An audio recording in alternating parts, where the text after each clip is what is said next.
When I retired, this is what our land looked like. We had around 3 acres of basically impenetrable, almost impenetrable forest, pine, oak, dogwood, some of the worst kinds of vines you can imagine that burrow into the ground and then climb up into the trees until their stems are basically as thick as a tree, some kind of grape, and lots of poison ivy. Poison ivy that was so bad that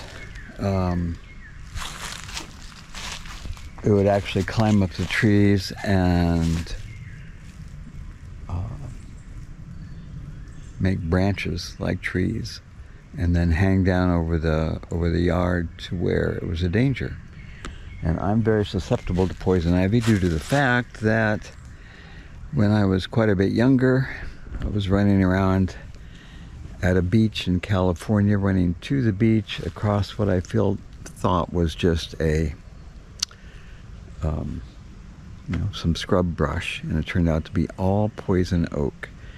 And from running through that poison oak, getting completely immersed in it, I got such a bad outbreak of poison oak that from that time forward, I am very sensitive to any of those kinds of plants. So if I touch a little bit of poison ivy, the leaves, the roots, the branch, anything, so long as it's not already pretty much dead, I have quite a severe outbreak. Anyway, and because of that, when I started, like I say, when I retired, this is what our yard looked like, pretty much just like this. You couldn't do anything with it. The leaves on the ground were from X number of seasons. It really had not been attended to for like 40 years. Well, not 40 years, 30 years. And like this vine, look at this vine right here, growing out of the ground,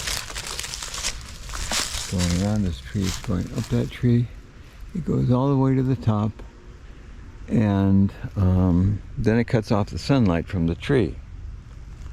And you can see that this vine right here is about 1.5 inches thick. I've seen some even thicker. There's another one right there. And and the vine part going up into the tree is one bad part. If you cut it down at the ground, yeah, you're going to kill it, but then you got to get it out of the tree if you don't want that thing hanging there. And doing that, you may or may not have the physical strength to do that. You might have to hitch up your ATV to it, like I've had to do a number of times, and yank that thing down, and it may break the tree coming down. But that's not the worst of those vines. The worst of them is actually underground. The roots are even more pernicious. Here's another one right here. You can see two places it's coming out of the ground, and there, this place is just thick with these. And so this is not our yard. This is just across the street from our yard, just across the road, really. But I'm using it as a example. Holly, that was another one. Holly here is like a weed. Here's holly, and every year, here's a bunch of little holly. It grows up more and more. And holly's kind of nice in a way. It's not as bad as some of the ones that are the worst are these pine trees. And the reason that there's the worst is that they have very shallow roots. And so in a storm, they can be blown down.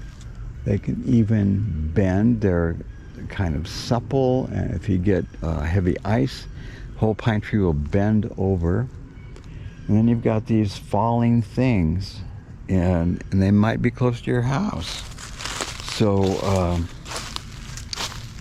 so the first order of business, when I retired, this is all about when I retired, right? What was I going to do with myself? Well, one of the main things I wanted to do with myself was attend to my environment, our yard, because I felt it had been neglected for a long time while I was doing engineering work. And so I felt like, okay, no one's going to do this unless I do it, and I need to get started. I had no idea at the time how much I would actually get done. I just knew I had to start somewhere, and the first place I started was the poison ivy. So I actually bought a mask and this long rubber suit that fishermen wear to wade. Comes up to your chest. It's all rubber. And under that I had on a white something, smock of some kind. I completely covered myself so that I wouldn't get poison ivy all over, which was very hot to work in. But that's what I did, and I went out in the yard with all that on and a chainsaw, an electric chainsaw, because I don't like the noise of gas-powered ones. And I started hitting the pine trees. Now, by that time, some of the pine trees were small, like some of these, and some of these are alder trees and the holly, but even the small ones are a lot of trouble. But there were a lot of really big ones too. I mean, like 12 inches, 15 inches, 18 inches in diameter, and like 30 or 40 feet high. So I had some weird problems with those.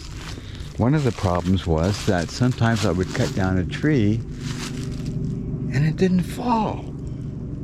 It was like caught up above. And I had to figure out, oh, now I've cut this tree down at the bottom and it's not falling. What do I do about that? Because if I just walk away and leave it, someday it may fall on someone. The wind may blow it just right, and then I've got a mess. And who knows what else. So I learned different techniques. I learned that sometimes if the tree isn't huge, like this one right here, probably both of these I would have been able to cut off there at ground level, and then just, if they were stuck, actually pick them up inch by inch and move them out until I gradually stretched them out on the ground, and then the top would fall. I was able to do that in some cases. In other cases, I had to get out the ATV, hook a line to them, and yank them down. And other times, because in cases where the tree was quite big, like for instance, these here, that one, that one, that one, all these, those are 10 to 12 inch in diameter, and that one, there's one over there about 15 inches in diameter. Those would be challenging because that's a lot of mass high up in the air. And sometimes I found that even if you thought the tree was going to fall one direction, it didn't. It suddenly fell a different direction. I actually had lost 2 chainsaws that way because I jumped out of reach at the right moment and left the chainsaw sitting, and the tree fell on top of it and crushed it. So I learned you have to be cautious about trees. So I started learning some tricks. And one of them was to get a strap of the kind that you use to strap down items on a trailer to keep them from moving. I would get out a stepladder, say if it was that tree right there, this tree right here. I wanted to get this tree down. Climb up on a stepladder, 10-foot stepladder, and reach up and put a strap as high as I could reach around that tree. And the strap had 25 feet length to it, and I would add another 25 feet to that. And then I would go out to some object like another tree in the direction I insisted that it was going to fall, and I would put tension on that tree. I would start cranking and tightening that strap, bending the tree over so that its choices were limited. It had fewer options. It was going to definitely fall much closer to the way I wanted it to fall. So that was an important lesson I learned about taking down trees. Also the way to cut them at the bottom to kind of notch them in a way that would help. So there was a few close calls where the tree actually brushed my house on the way down, or some of its branches did. But in general, I took down about 300 trees by myself. I had a neighbor who one time saw me struggling with something or other. I think it was to get down one of these trees, and asked if he could help, and I said, you know, I really appreciate that, you being a good friend and neighbor and all that, but here's the thing. I let this land go bad, go fallow, and it's my responsibility to clean it up.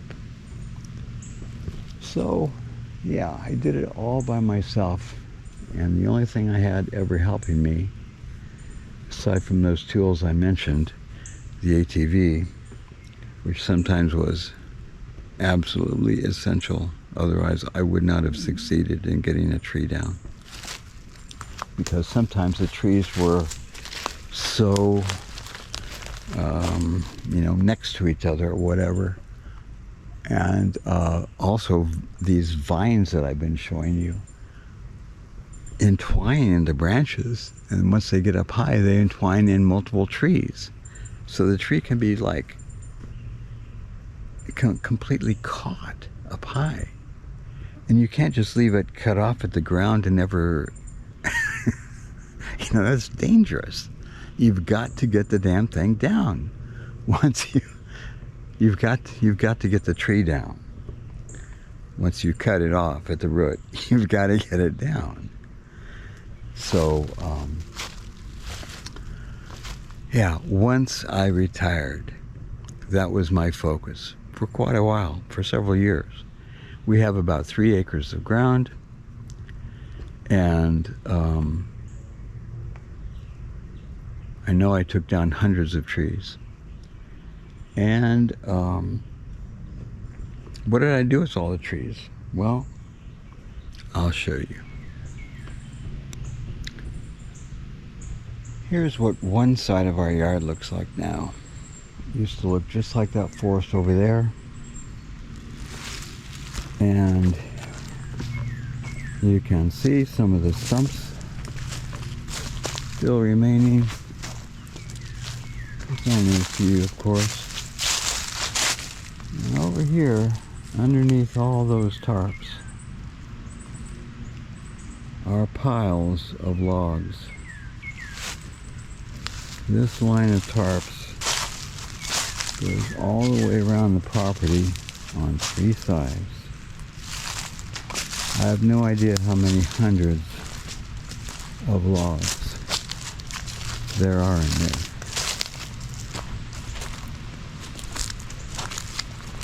You may say, well, I see that you've left some trees. Yeah. I decided that some of the trees I would leave particularly holly trees that are right near the boundary. And the reason why is because holly is an evergreen of some kind. So it's always got leaves on all year round. And it's pretty thick. Leaves go down to the base and they fill out. So this gives us privacy. It's kind of like a privacy hedge. So this holly and one other kind of tree whose name I don't actually know. So you see these hollies all along the ledge here. The edge of the boundary of our yard is wherever I've put these stacks of logs. I have no idea how many hundreds of them there are. We burn them for firewood, and I think we'll be doing that for the next few generations. We have that much firewood now.